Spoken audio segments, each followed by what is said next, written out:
నమస్తే. శ్రీమాత్రే నమః. శ్రీ గురుభ్యో నమః.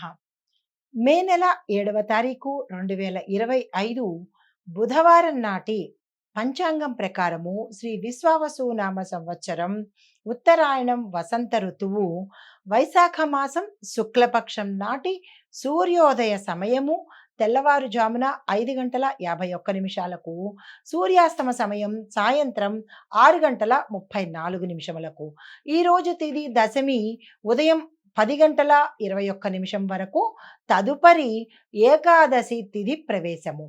అయితే ఈరోజు నక్షత్రము పూర్వ ఫల్గుణి అనగా పుబ్బా నక్షత్రము సాయంత్రం 6 గంటల 15 నిమిషముల వరకు. తదుపరి ఉత్తర ఫల్గుణి నక్షత్రము అనగా ఉత్తరా నక్షత్ర ప్రవేశము.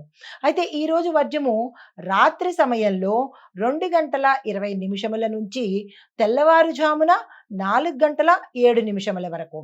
అయితే రాహుకాలము మధ్యాహ్నం 12 గంటల 12 నిమిషముల నుండి మధ్యాహ్నం 1 గంట 18 నిమిషముల వరకు.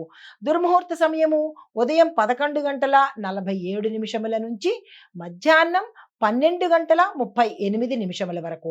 అయితే బ్రహ్మముహూర్త సమయము తెల్లవారుజామున 4 గంటల 15 నిమిషముల నుండి తెల్లవారి 5 గంటల 3 నిమిషముల వరకు. అయితే అమృత ఘడియలు ఉదయం 11 గంటల 14 నిమిషముల నుంచి మధ్యాహ్నం 12 గంటల 59 నిమిషముల వరకు. ఇది నేటి పంచాంగం. నమస్తే.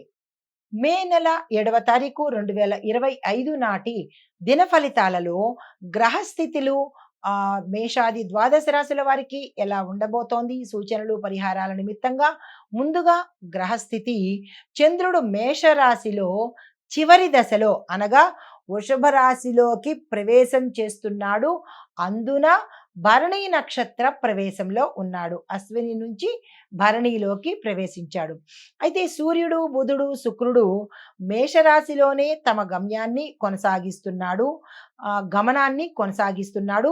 దీంతో పాటు కుజుడు మీనరాశిలోను, గురుడు వృషభ రాశిలోను, శని కుంభరాశిలో తిరోగమన దిశలో ప్రయాణం చేస్తున్నాడు. రాహువు మేషరాశిలోను, కేతు తులారాశిలోని తమ సంచారాన్ని చేస్తున్నారు. అయితే వీరి సంచారం యొక్క ప్రభావం ఏమిటి అంటే చిన్న చిన్న మార్పులు ప్రతి వంశంలోనూ, ప్రతి రంగంలోనూ, ప్రతి ఒక్క మనిషిలోనూ చిన్న చిన్న మార్పులు జరిగే అవకాశాలు కనబడుతున్నాయి. స్థిరత్వం కోసం ప్రయత్నం చేసుకోవాలి ఈరోజు మీరు. ఆ మార్పులను బట్టి వెళ్ళిపోకుండా స్థిరం కోసం ఈరోజు ప్రతి ఒక్కళ్ళు ప్రయత్నం చేసుకోవాల్సిందే. అయితే ముందుగా మేషరాశి వారికి ఎలా ఉండబోతోంది అంటే కనుక విద్యార్థులకు స్వీయ శ్రమతోనే అంటే వాళ్ళ యొక్క సెల్ఫ్ కష్టంతోనే మంచి ఫలితాలు పొందే అవకాశం కనబడుతోంది. కష్టపడండి. వ్యాపారస్తులకు చూసుకున్నట్టయితే కనుక స్థిరమైన లాభాలు వస్తాయి. నూతన ఒప్పందాలు ఏమైనా చేసుకోవాలంటే కనుక దానికి ఇది కరెక్ట్ సమయము. వెంటనే ఆ ప్రయత్నం చేసుకోండి. ఆరోగ్యపరంగా చూసుకున్నట్టయితే చిన్న చిన్న సమస్యలే తప్ప పెద్దగా అనారోగ్య సమస్యలు ఈ రోజైతే కనిపించడం లేదు. కుటుంబపరంగా చూసుకున్నట్టయితే చాలా సంతోషంగాను, అన్యోన్యంగాను, ఆహ్లాదకరంగాను బంధుమిత్రులతో చక్కగా ఉండబోతున్నారు. ఈరోజు ఎటువంటి అలజడి కుటుంబంలో కనిపించట్లేదు. చాలా హాయిగా ప్రశాంతంగా ఉండబోతోంది. అయితే పరిహారంగా ఏమి చేయాలి అంటే గనక హనుమాన్ చాలీసాని తప్పనిసరిగా 3 సార్లైనా పఠించే ప్రయత్నం చేయండి.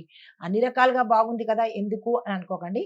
ఇది మనకి తెలియని ఏదైనా ఇబ్బందులు ఉంటే కనుక వాటి నుంచి ఉపశమనం పొందడానికి. అయితే తదుపరి రాశి వృషభ రాశి. ఈ రాశిలో ఉండే విద్యార్థులకు చూసుకున్నట్టయితే ఫలితాలలో కొంత ఇబ్బందులు కలిగేటట్టుగా గోచరిస్తోంది. ఆ ఫలితాలలో తారుమారు అవ్వడం కానీ, ఆలస్యం అవ్వడం కానీ ఇట్లాంటివి గోచరిస్తున్నాయి. ఓర్పుగా ఉండే ప్రయత్నం చేసుకోండి. వ్యాపారస్తులకు చూసుకున్నట్టయితే పెట్టుబడులు చేసేటప్పుడు, విస్తరణ చేసేటప్పుడు, ధనపరమైన లావాదేవీలు చేసేటప్పుడు జాగ్రత్తగా చూసుకోండి. నష్టపోయే అవకాశము, మోసపోయే అవకాశం చాలా ఎక్కువగా కనపడుతోంది. అయితే ఆరోగ్యపరంగా చూసుకున్నట్టయితే మానసిక ఒత్తిడి తప్ప ఎటువంటి అనారోగ్య సూచనలు ప్రత్యేకంగా అయితే ఏమీ లేవు. కుటుంబపరంగా చూసుకున్నట్టయితే సమయానికి మీ కుటుంబానికి ఆర్థిక సహాయము అందేటట్టుగా ఈరోజు కనబడుతోంది.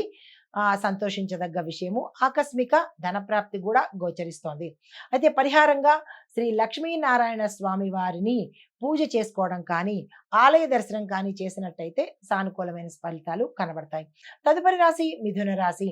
ఈ రాశిలో ఉండే విద్యార్థులకు క్రియేటివ్‌గా ఏది చేసినా, ఏ పని చేసుకున్నా, ఎక్కడైనా అప్లై చేసినా, మీరు ఏది ప్రారంభించినా మీ యొక్క స్వీయంగా ఆలోచించి చేస్తేనే సక్సెస్ అయ్యేటట్టుగా కనబడుతోంది. ఆ ప్రయత్నాలు చేసుకోండి. వ్యాపారంలో చూసుకున్నట్టయితే కనుక విదేశీ సంబంధ వ్యాపార లావాదేవీలు కానీ, ధనపరమైన లావాదేవీలు కానీ, పెట్టుబడులకు గానీ, విస్తరణకు గానీ ఈరోజు అత్యంత అనుకూలమైన సమయము. వృధా చేసుకోకండి. అయితే ఆరోగ్యపరంగా చూసుకున్నట్టయితే కనుక శ్వాసకు సంబంధించిన ఇబ్బందులు, త్రోట్‌కి అంటే గొంతుకు సంబంధించినవి, థైరాయిడ్ సమస్యలు అంటే ఎక్కువవ్వడము, ఇలాంటివి కొంచెం అలజడిగా ఉండే అవకాశము ఆస్మా పేషెంట్‌లకు ఇబ్బంది కలిగేటట్టుగా కనబడుతోంది. జాగ్రత్తలు తీసుకోండి. అయితే కుటుంబ పరంగా చూసినట్టయితే గనక ఎటువంటి సమస్యలు కానీ, ఒడిదుడుకులు గానీ లేకుండా అన్యోన్యంగా హాయిగా కుటుంబం ఈరోజు గడిచిపోతుంది. పరిహారంగా విష్ణు సహస్రనామ పారాయణ చదవడం కానీ, వినడం కానీ ఉదయం పూట చేసినట్టయితే కనుక రోజంతా హాయిగా ఉండే అవకాశం కనబడుతోంది.